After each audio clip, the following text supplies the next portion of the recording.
Swiss German Storytime mit dem Thomas.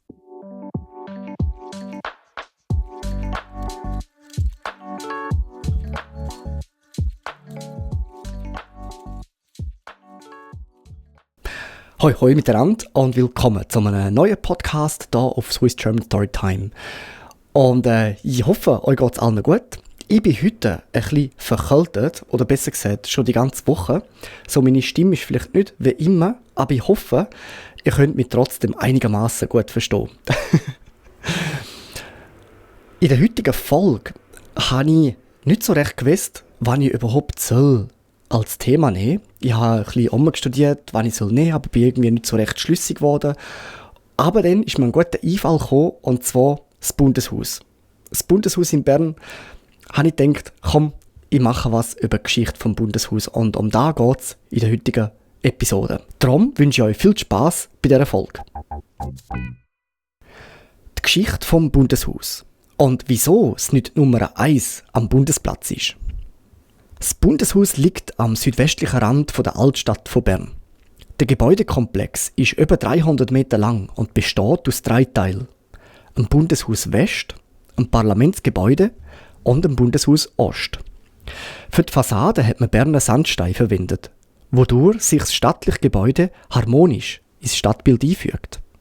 Die Geschichte vom Bundeshaus fängt im 19. Jahrhundert an.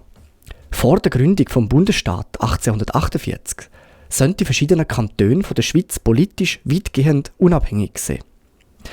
Es hat keine zentrale Regierung und keine nationale Verfassung gegeben. Doch mit der Gründung vom modernen Bundesstaat hat die Schweiz in der Folge auch ein gemeinsames politisches Zentrum gebraucht. Die Entscheidung ist auf Bern gefallen, weil die Stadt schon zu dieser Zeit als politisches Zentrum der Schweiz gegolten hat. Bis dahin haben die politischen Vertreter in verschiedenen Gebäuden getagt, wie zum Beispiel der Bundesrat im Erlachenhof, der Nationalrat im Casino, genannt der Musiksaal, und der Ständerat im Rathaus zum äußeren Stand an der Züghausgasse. Es ist also alles über die Stadt Bern verstreut gewesen.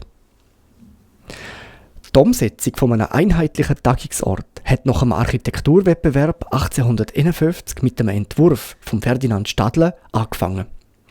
Als Vorbild haben dem Stadler die Gebäude an der Ludwigstrasse zu München, vor allem die Bayerische Staatsbibliothek, dient.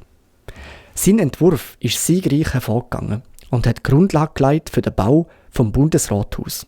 Später das Bundeshaus West, wo 1852 angefangen und 1857 fertiggestellt worden ist.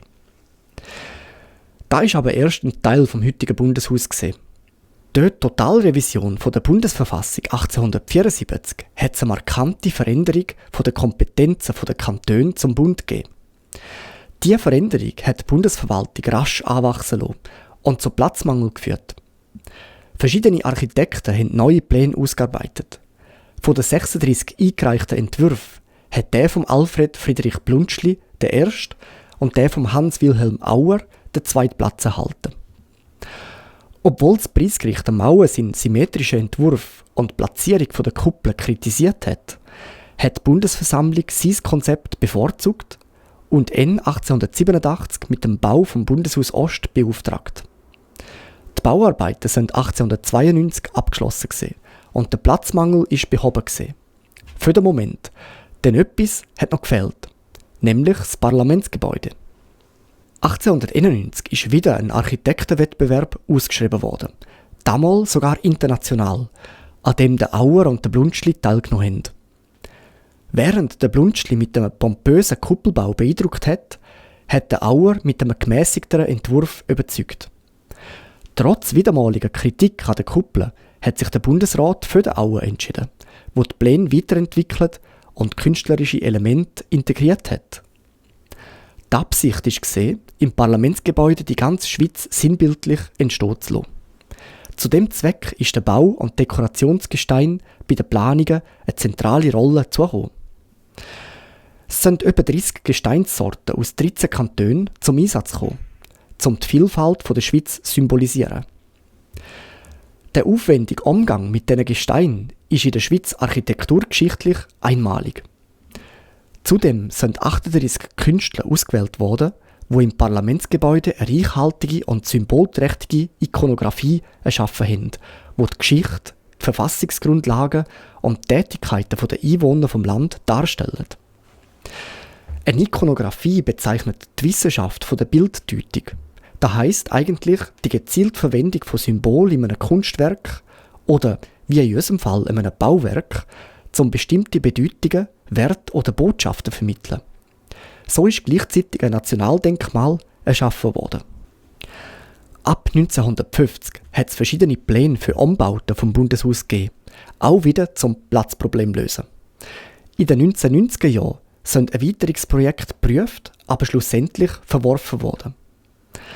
Ab 2003 sind umfassende Renovationen erfolgt, darunter die Schaffung von neuen Arbeitsräumen, die Sanierung der Gebäudehülle und die Verbesserung der Haustechnik.